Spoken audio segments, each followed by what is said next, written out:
Bonjour à tous, pendant 5 jours, je fais un défi 5 jours, 5 conseils. En tant que dessinatrice, illustratrice et créatrice de contenu, les 5 conseils que je vais vous donner pendant cette semaine vont être exclusivement sur Warrior Light que j'ai fait en avril, ce qui m'a fait beaucoup de bien à créer.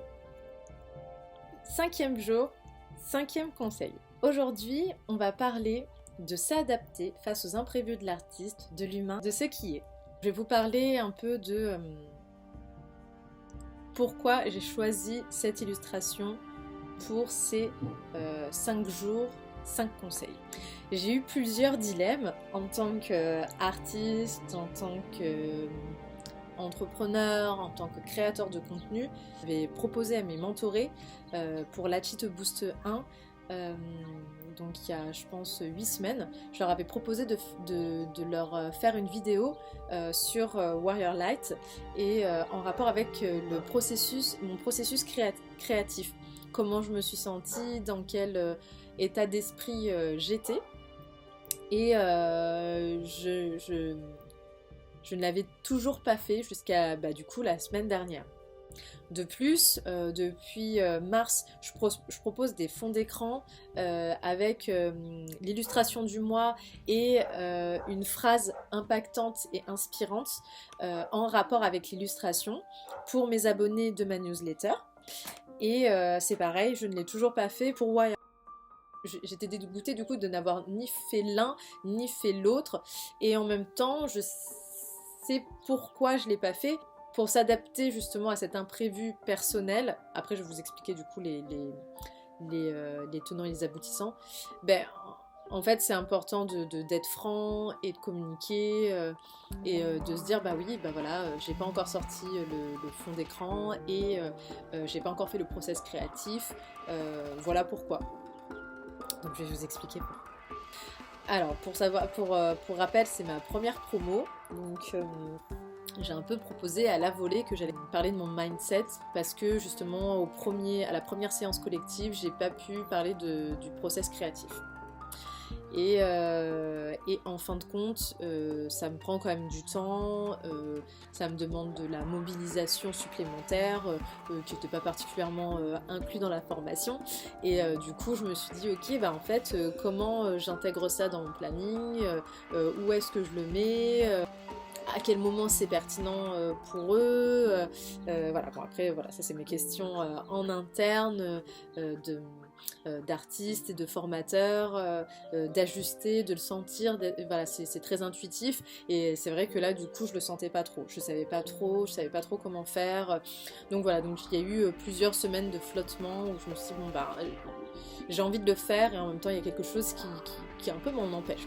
Pour mes abonnés c'est très simple, c'est que en fait moi j'ai envie que ça soit vraiment des fonds d'écran quand même puissants et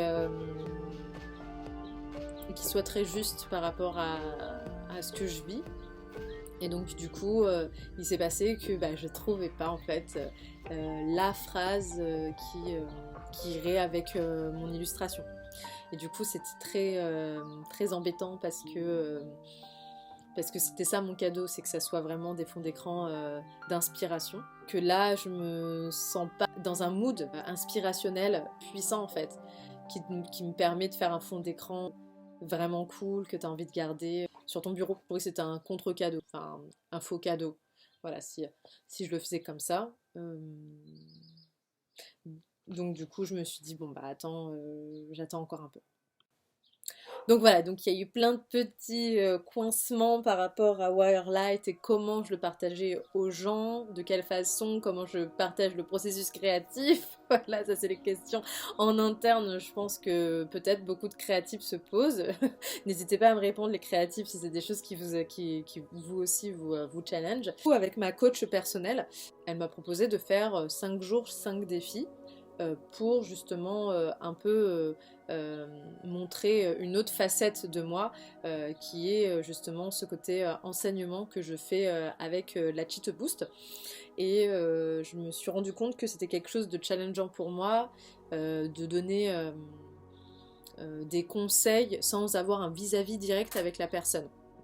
Et du coup, je me suis dit, bon, ok, je vais essayer je vais le faire, parce que je pense que c'est quelque chose de très important pour moi, de réussir à partager mon savoir, c'est hyper important, même quand j'ai pas obligatoirement une personne en face de moi, parce que là, du coup, à la formation, j'ai 8 personnes, donc voilà, je vois leur visage, j'arrive à leur répondre, on est vraiment dans un échange très fluide, et du coup, j'arrive à être très pertinente.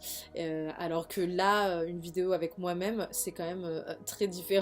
Et c'est vrai que voilà, c'était un peu le challenge de se dire, bah, en fait, tu es capable de donner de la valeur, même quand la personne n'est pas en face de toi en train d'interagir directement. Je me suis dit, bon bah voilà, regarde, ta Wirelight, tu l'as pas mis dans ta newsletter, tu l'as pas encore, t'as pas encore parlé du process créatif à tes mentorés, donc est-ce que tu fais pas ce défi sur cette illustration pour justement pouvoir donner ce cadeau autant à tes mentorés qu'à ta newsletter, et en plus de tout ça aussi à mes contributeurs Ulule qui ont financé du coup mon livre, et qui ont déjà eu ce process créatif, enfin en fait ils ont eu la timelapse mais sans parler. Et je me suis dit, comment je les aide aussi, ceux-là? Quel cadeau je peux leur offrir au-delà du coup de cette newsletter où je leur ai envoyé cette vidéo avec la création de mon illustration. Et parce que pour moi, c'est important quand même que mes contributeurs Ulule, voilà, ils aient des choses inédites, et que voilà, c'est vraiment pour eux. Et du coup, j'ai envie de le sortir différemment quand c'est pour les autres, tant que le livre n'est pas sorti. J'ai pensé justement que ça pouvait être un cadeau supplémentaire de pouvoir dire ben, tout ce qui était dans ma tête, même si c'est quand même assez technique, tout ce qui était dans ma tête pendant que j'ai créé cette illustration. S'adapter face aux imprévus de l'artiste, de l'humain, de ce qui est, c'est vraiment, bah voilà, il y a des fois où ça coince, il y a des fois où ça sort pas, il y a des fois où on sent que c'est pas ajusté, et intuitivement on sait que c'est pas le moment, et, euh, et du coup être vraiment humble avec le fait qu'on maîtrise pas tout, et que c'est ok, et qu'on peut quand même après rebondir, ben, c'est vraiment le plus important. Donc communiquer avec sa communauté, oser faire, même si c'est différent de ce qu'on s'était imaginé faire au début, oser dire, ben voilà, je vous avais promis ça, et en fait du coup je fais plutôt ça. Je trouve que c'est vraiment mon conseil à moi pour justement avoir une personne authentique en face, que du coup vous vous rendez compte ben, qu'elle est humaine, et un peu désacraliser du coup ce côté waouh, c'est une artiste, euh, ou ah, c'est ma mentor. Moi, c'est vrai que je suis très dans l'authenticité, et dans le fait de me montrer telle que je suis. Et c'est vraiment quelque chose aussi que j'apprécie chez les autres, quoi.